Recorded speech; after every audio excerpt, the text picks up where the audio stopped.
Salut les petits lapins, j'espère que vous allez bien. Aujourd'hui on va prendre deux trois bases bien nécessaires parce que j'ai l'impression que c'est pas acquis pour beaucoup. La fixation dans les murs, hein, la nature des types de chevilles qui vont permettre donc une bonne fixation dans différents types de murs.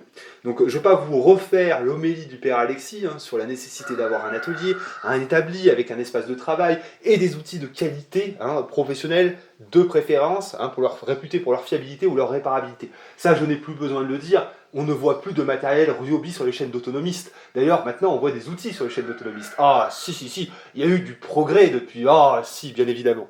Bon, bref, donc déjà, en termes d'outillage, on va retrouver les basiques. Ça, c'est vraiment voilà. Si on n'a pas ça, je ne sais pas ce qu'on fait en fait. Une petite visseuse et un perforateur. Ici, c'est un perforateur à batterie, mais on pourrait l'avoir en filaire, ça serait aussi bien. Par contre, sur le perforateur, il faut en acheter un. Il faut acheter un vrai perforateur et pas uniquement les espèces de perfos vibrants qui n'ont pas en fait la capacité de frapper. Ce matériel-là, en plus de faire tourner la mèche, il va faire un mouvement d'avant en arrière, ce qui va permettre de frapper et de percer en même temps. C'est ce qu'il faut pour des matériaux durs, type parpaing ou béton banché, ou de la brique, ou des choses comme ça.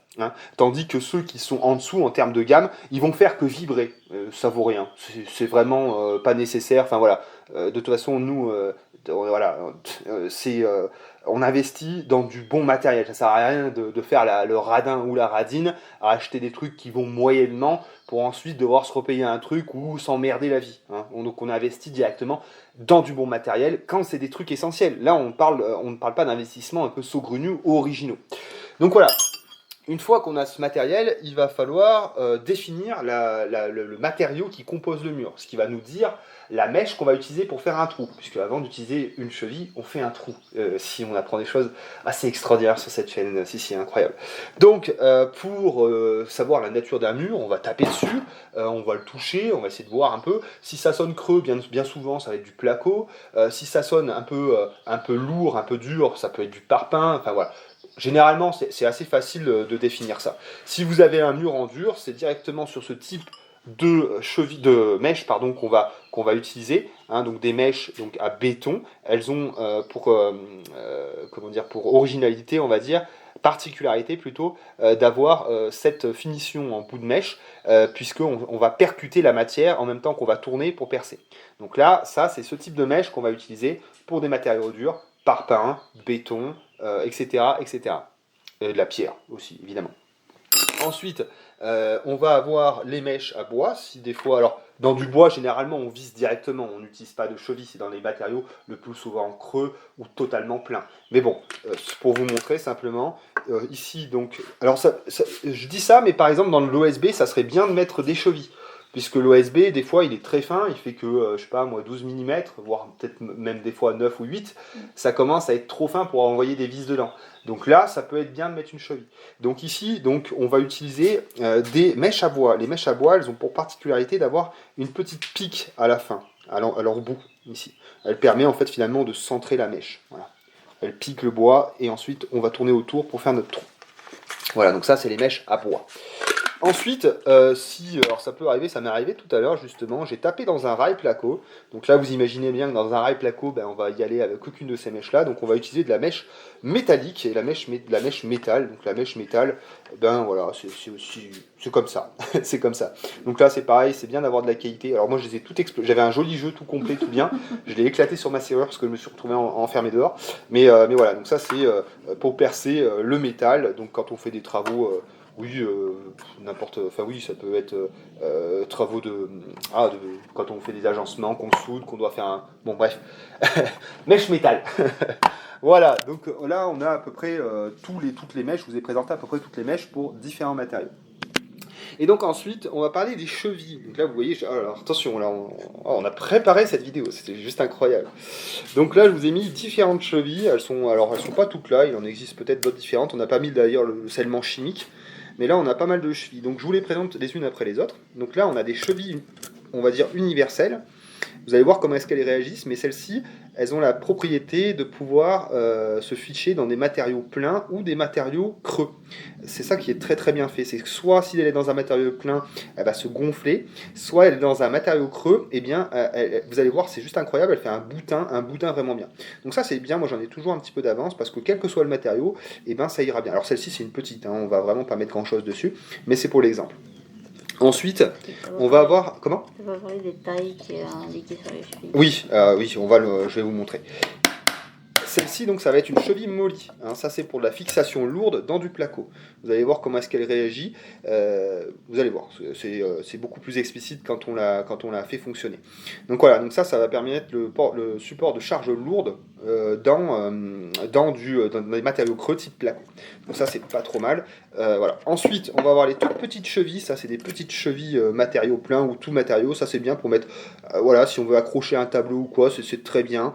Elle va juste s'ouvrir un petit peu, vous allez voir. Et ça va bien à peu près partout en vérité, pour peu qu'on ne veuille pas accrocher du lourd là-dessus. C'est la moins technique des chevilles, celle qu'on vous donne couramment avec, je sais pas moi, des objets qu'on peut acheter. Souvent, c'est ça qu'ils mettent en sachet.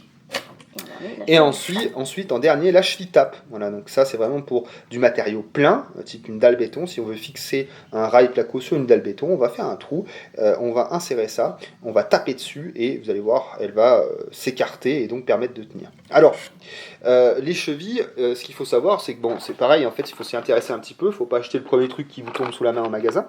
Et donc, sur la boîte, il y a plein d'informations qui sont intéressantes. Il est marqué donc le diamètre de la cheville qui va nous donner le diamètre avec lequel on va percer. Il y a le poids en fonction de dans quoi est-ce qu'on va ficher cette cheville. Donc vous voyez par exemple pour de la brique creuse on va pouvoir mettre jusqu'à 30 kg sur une cheville comme ça. Dans du parpaing 45 kg et dans du béton, matériau dur, dense et plein, on va pouvoir accrocher 120 kg jusqu'à rupture.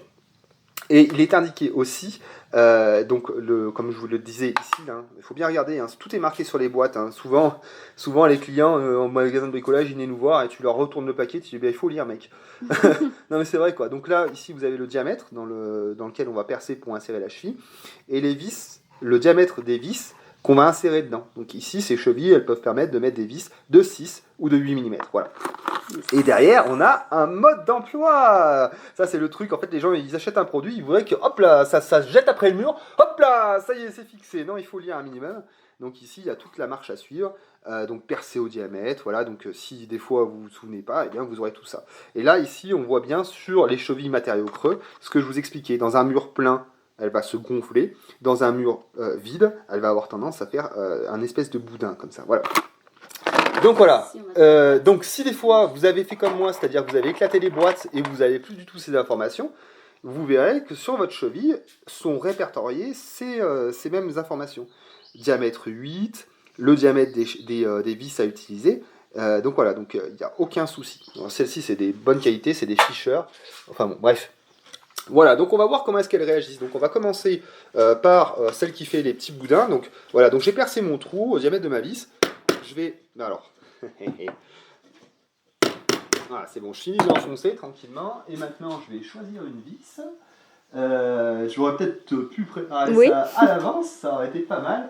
Attendez 2 secondes, on va mettre quoi là-dedans? On va mettre de la 4. On va mettre de la 4. Voilà, et donc là, tac. Ah, ben oui, mais alors 2 secondes. Mais vous allez voir, c'est bien rangé, ça va être vite fait. Regardez ce qui se passe dans un atelier qui est correctement agencé et où on se retrouve. Oh, j'ai besoin d'embout de vissage. Oh là là. Hop, je sais que c'est là. Et oui, un atelier rangé, on fouille pas, c'est ça qui est pas mal. Alors, tac, donc du coup, il me faut, ça va être ça normalement. Tac. Non, ça va pas, excusez-moi. Hop, tac. Là, c'est bon, parfait. Hop, donc on y va. Alors, c'est pareil. Pour les débutants, faites ça avec un tournevis. Parce que y en a qui sont un peu généreux, ils vont y aller à fond les ballons, et puis finalement, qu'est-ce que ça va faire? Ça va ruiner la cheville qui est derrière, et il n'y aura plus de maintien.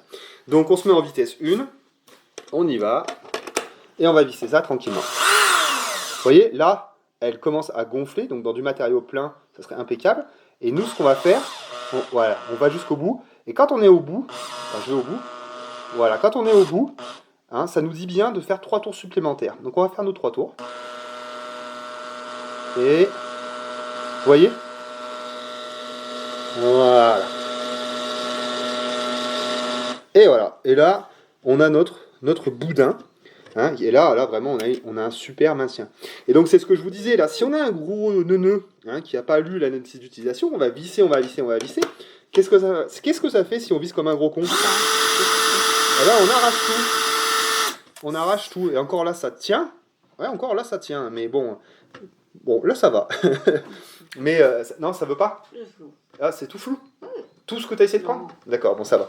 Non, mais c'est pas grave. Bon, enfin, voilà, il faut éviter... Là, encore, ça tient bien, mais il faudrait éviter de trop ramoner dessus, parce que sinon, bah, ça va tout niquer.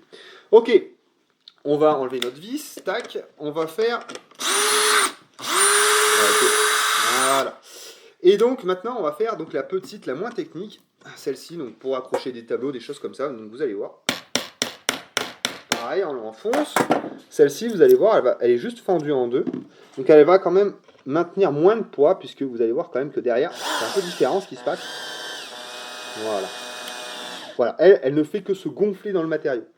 Donc vous voyez bien que le maintien est quand même différent. C'est pas on va pas pouvoir mettre le même poids dessus. Voilà. Mais celle-ci, encore une fois, pour accrocher un tableau, c'est largement suffisant, quoi. Ok, donc on a vu ça, et maintenant... Ok. Donc, la cheville tape, alors celle-ci j'aime bien, parce que c'est vraiment le truc de bourrin. Vous avez percé votre trou, hein, vous insérez là, et là, alors là c'est simple. Hop, on rentre ça comme un gros sagouin, et le principe est le même que celle-ci, sauf que on n'aura pas pris les précautions de visser, on tape ça comme un gros sourd, et c'est parfait. Donc ça, vous voyez, ça c'est vraiment dans des matériaux pleins, parce que vous voyez bien que là, hein, ça tient absolument rien. Dans du placo, on met pas ça dans du placo, hein, ça vaut rien du tout. Ça vaut rien du tout. Voilà, et donc la plus technique, et on va dire potentiellement la meilleure, moi je les trouve assez équivalentes, dans le sens où, pour moi, une molly et celle-ci, ben, je trouve que c'est à peu près identique. Alors celles-ci sont quand même en métal, donc je pense qu'il y a quand même une solidité supérieure. Donc la cheville molly. Donc la cheville molly, c'est toujours le même principe, on fait le trou. Alors le diamètre, c'est pareil, hein, c'est renseigné dessus. Non, pas sur celle-ci. Non, pas sur celle-ci, mais bon, on présente la mèche sinon. Donc voilà, on vient l'insérer. Et là, donc c'est soit on n'est pas trop radin et on a fait l'acquisition d'une pince à cheville molly. Donc la pince à cheville molly, elle va, en fait, qu'est-ce qu'elle fait? On vient ici, voilà, on vient insérer, et en appuyant sur mon levier là, qu'est-ce que je fais? Hop, je ramène la vis. Voilà, et vous allez voir, derrière, elle va s'écarter, s'expanser. Donc ça, c'est dans le cas où j'ai cette fameuse vis, d'accord? Si j'ai pas cette vis, hein, ça c'est la technique du schlag, on peut simplement, eh bien, visser. Normalement, l'effet devrait être le même. Si je continue de visser, normalement, ça devrait la ramener. Alors, il faut, par exemple, ça, je le ferai pas dans du placo. Parce que si, là, en fait, ce qui va se passer, vous voyez, regardez. Ça, dans un matériau comme du bois, la cheville va s'accrocher, il n'y a pas de souci. Mais là, vous voyez, regardez, j'ai des petites ailettes qui vont venir se piquer dans le placo. J'ai des petites ailettes ici qui vont venir se piquer dans le placo. Je suis persuadé, par expérience, hein, que si je fais ça dans du placo, que je force un peu, je vais finir par faire tourner la cheville molly et ça fera pas, quoi. Mais en tout cas, voilà, si... Non, vous voyez, c'est pas terrible. Mais si, regardez, ça commence. Donc là, je visse. Non, vous voyez là, c'est exactement ce que je disais. Vous voyez? Exactement ce que je disais. Même si ça a tendance plus ou moins à marcher, on voit qu'elle commence à s'expanser. J'ai commencé à la faire tourner sur elle-même. Et donc, c'est, je trouve, pas l'idéal. L'idéal, alors ça se fait, hein, vous voyez, hein, on y arrive quand même, rien qu'en vissant. Hein. Mais l'idéal, c'est tout de même d'avoir la pince à cheville molly. Voilà. Tac. Donc, je viens ici. Tac. Et elle va, tac, s'expanser. Et là, vous voyez, là, on a une solidité assez... je pense que c'est une des plus grosses solidités qu'on puisse avoir. Donc voilà. C'est du métal, c'est bien expansé. On peut vraiment mettre des éléments lourds dessus. Voilà, et ben je crois qu'on a fait à peu près le tour. Alors il en existe d'autres, mais là c'est les principales que vous pouvez retrouver. Donc choisissez bien la cheville en fonction du matériau et en fonction du poids surtout que vous allez mettre dessus. Et tout ça, c'est des informations, encore une fois, que vous trouvez bien, derrière votre emploi. Voilà les petits lapins, je vous souhaite une excellente journée et je vous dis à la prochaine. Ciao.